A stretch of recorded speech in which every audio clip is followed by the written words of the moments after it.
I saw that. I was right. I took all the tags. Yeah, the whole fucking teams have to show up.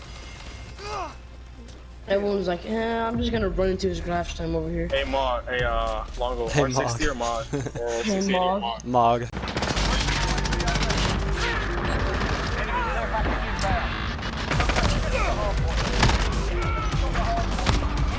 Let's go. Let's go. Best play.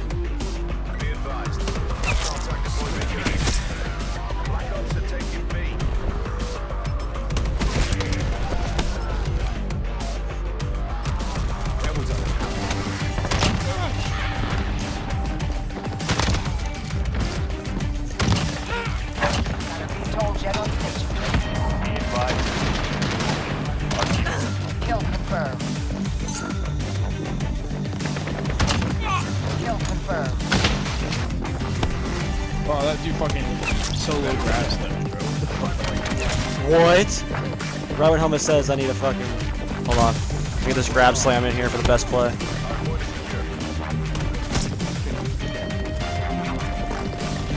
I had a little fucking shot at me.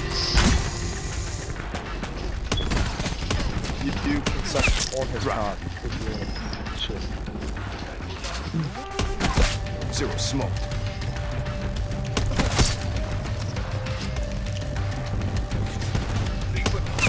Spy. Take it A. Yo, how we doing, guys? Longo here, and today we're doing something new. Today I'm going to be comparing the MOG12 to the 680. The MOG12 is the pump action shotgun from Black Ops 4, and the 680 is the pump action shotgun from Modern Warfare. And we're going to break down which is better objectively, like comparing gun to gun, and then we're going to find out which is better within the meta of its own game, because obviously you can't have a MOG12 go up against a 680, so this is the best that we can do. So I'm going to start by comparing their damage ranges and their fire rates, and maybe their reload as well. Obviously there's really no way to compare accuracy. That accuracy stat doesn't really matter on a shotgun. And the mobility and control for the 680, I went ahead and put the 18-inch Liberator barrel on the 680 to get the mobility and control comparable to the MOGs. Now this barrel has less range than the 30-inch Sport, but when you have the 30-inch Sport on it, it's not really a shotgun. I mean, it's got more range, but it's really hard to handle up close. So I set up the 680 to look and feel as much like the MOG12 as possible before jumping into this. So yes, obviously the 680 has way more range with that 30-inch barrel and a lot tighter hip fire spread, but then I find that up close it's not really a very good shotgun to use. I definitely prefer the 18-inch barrel on it at all times, and I think for obvious reasons this is the barrel that we want to have on it when comparing it to the MOG. So real quickly, I'll touch on the rest of the attachments on the 680. We have the FSS Marauder, the 5mm laser, no stock, and the True Grip Tactical, and this really does make it very comparable to how a MOG12 handles. And then on the MOG12 we have my typical class, long barrel, barrel choke, rapid fire, dragon's breath, and this is the class setup that I've gotten almost 80,000 kills with on Black Ops 4, so this is definitely the best class around the MOG12, hands down. If anybody tells you otherwise, tell them Longo is the authority on the matter. Now let's go ahead and jump into comparing these. So the maximum damage range on the 680 is obviously far beyond that of the MOG12, like it's not even comparable.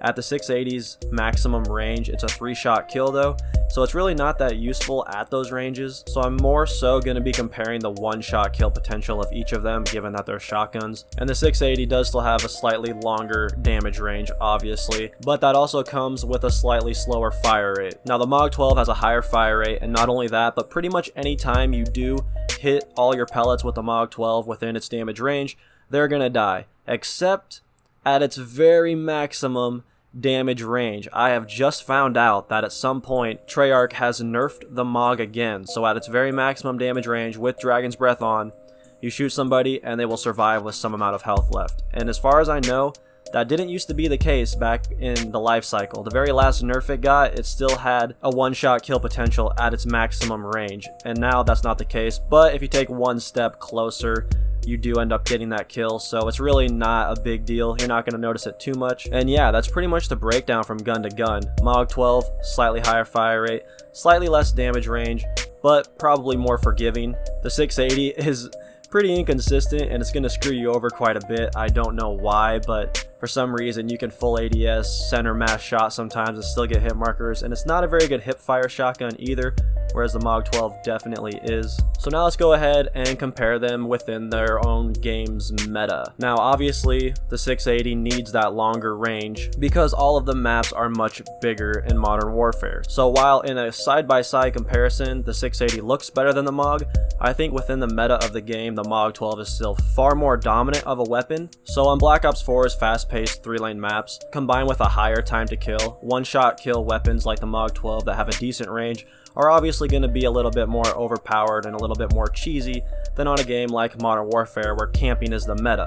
Now you would think that a camping meta would be great for shotguns, and that may be a case if you like holding down one room with claymores, but for my style, a rushing play style, the 680 is far less dominant in the Modern Warfare meta, and a lot of it has to do with lines of sight. People are usually mounting long lines of sight in Modern Warfare, and just look at this gameplay on Shoot House. I'm running around with a 680, I believe it's TDM that we were playing, and I can't get a kill on one of the smallest maps in the game because anytime you round a corner there's just someone camping, and unless you want to play that way yourself, which could be a viable option with a 680 of course, it's just not fun to play that way. Now the MOG12 in Black Ops 4, super easy gun to rush with, especially if you're playing with Ruin like I always do, and yeah, very dominant class setup, way more fun to use in my opinion, and it screws you over a bit less. Although, a little disclaimer I do have to say, recently, since Modern Warfare released, Black Ops 4 has had some horrible connection in their lobbies, and I don't know what the deal is, but it has made the MOG12 a little bit harder to use, just because when you're in a bad connection lobby, trying to hit one shot can be a little more on the difficult side. But back in Black Ops 4's prime, compared to Modern Warfare's current prime, the MOG12 was far more dominant in my opinion, unless you camp with shotguns. Now obviously if you're a shotgun camper, Modern Warfare is going to be the way to go. But if you're a shotgun rusher, the MOG12 is going to be your baby, and it takes more skill to use to rush with a shotgun than to camp with a shotgun, obviously, because rushing takes more skill than camping. Another reason that the MOG12 takes more skill when you're rushing is because you only have 4 rounds in the chamber, so you have to time your reloads, and I've actually gotten feeds where, you know, I chamber one shot fire because I'm out of ammo, and that takes more skill than just having 8-10 rounds in the tube and just popping off with a 680 in a room with claymores. So in my opinion, the MOG12 actually took more skill to use if you're rushing, and the 680 takes less skill to use if you're camping. Now if there is someone out there who can rush with a 680 like 100% of the time like I can do with the MOG, maybe they're more skilled than I am, but in Modern Warfare I just don't see that happening. Even on the match of TDM I played on Shoot House earlier, I was running around and even playing somewhat cautiously, like I know what angles to check, but as soon as you go up in that office to try to clear it out, someone's going to be head glitching in the couch or something with a red gun, and the 680 is just not very dominant in a game where red guns are so overpowered. That's just the way it is. Modern Warfare's higher time to kill means that one-shot kill weapons are worse, whereas in Black Ops 4, higher time to kill means one-shot kill weapons are better and probably more cheesy, but better nonetheless. So let me know what you guys think down in the comments below, and if you like me doing this, let me know what gun I should compare next down in the comments. I'm thinking about doing like a Spitfire or VMP compared to the MP5 or something like that, and this could become a series if you guys are interested, so please go down in the comments and let me know what you think, and be sure to follow all my links down in the description. It would really help me out a lot. And with all that being said, please drop a like on the video, even if you're not going to subscribe, and I will see you in the next one.